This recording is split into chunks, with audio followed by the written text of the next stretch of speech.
Shalom Ubracha, nous poursuivons avec la deuxième Mishnah du 11e Pérek. Nous avons vu dans la Mishnah précédente une marloquette entre Rabbi Akiva et les Chachamim lorsque quelqu'un a jeté d'un domaine privé à un domaine privé en passant par le domaine public. Est-ce que, lorsqu'on était à moins de 10 tfachim du domaine public, est-ce qu'on peut dire que l'objet a été saisi dans l'air comme s'il était posé en bas? Kluta kemishimra, c'est l'opinion de Rabbi Akiva, et les Chachamim ne sont pas d'accord. Mais la Mishnah ici poursuit et nous dit d'après les Chachamim,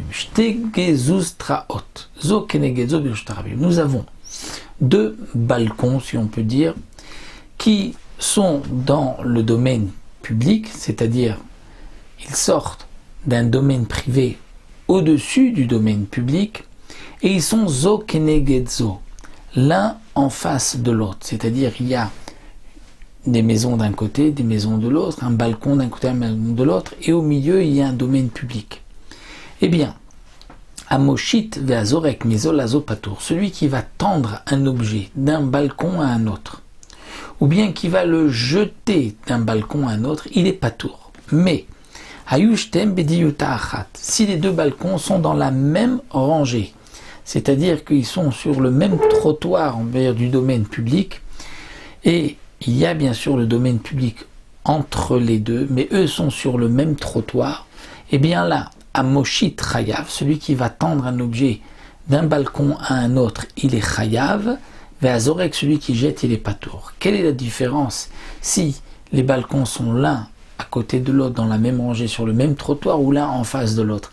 Eh bien la Mishnah nous dit, Shekar hayta avodat alvim, c'était ainsi le service des Lévim au Mishkan. Lorsque l'on démontait le Mishkan, on démontait les poutres et il fallait les poser ensuite sur des charrettes, les fameuses agalotes. Alors, comment on procédait? Eh bien, il y avait 4 charrettes. On apportait d'abord, donc on faisait avancer 2 charrettes, et ensuite il y avait les 2 autres qui suivaient. Lorsqu'on démontait les poutres, on faisait passer les poutres donc du Mishkan sur une première charrette, mais ensuite on faisait passer cette poutre de la première charrette vers la deuxième qui était derrière elle.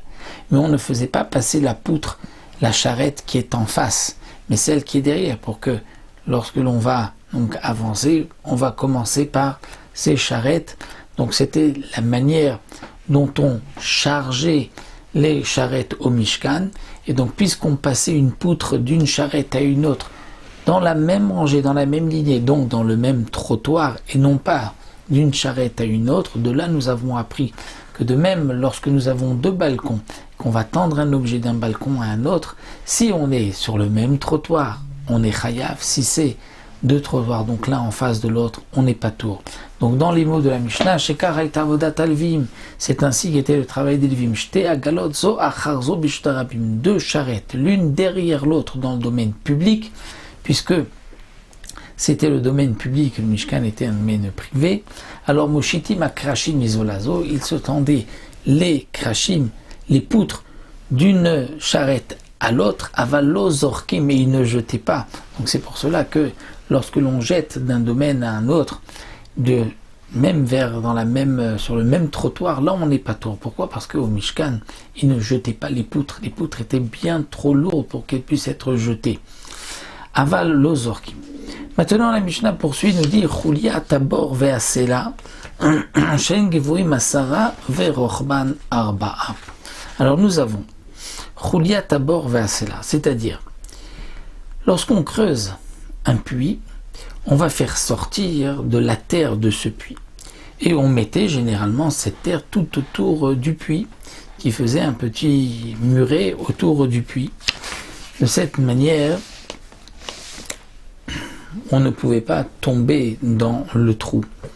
Donc le Tana de la Mishnah nous dit que le bord, le trou, c'est-à-dire la profondeur du trou, et même Chuliato, c'est-à-dire ce petit muret qui est autour, vont s'associer au dit fachim, c'est-à-dire que s'il y a, on va dire, 6 en profondeur et 4 sur les côtés, donc du domaine public, on n'a que 4 tfachim devant nous.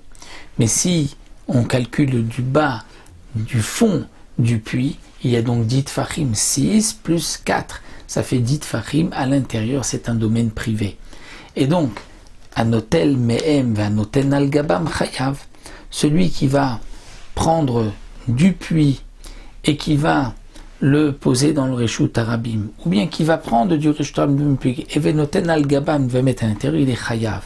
Pachot miken patour. Mais si c'est moins que 10, il est patour, puisque comme nous l'avons vu, pour qu'il y ait un Reshut Yachid, il faut 10 de profondeur. C'était marqué aussi dans la Mishnah.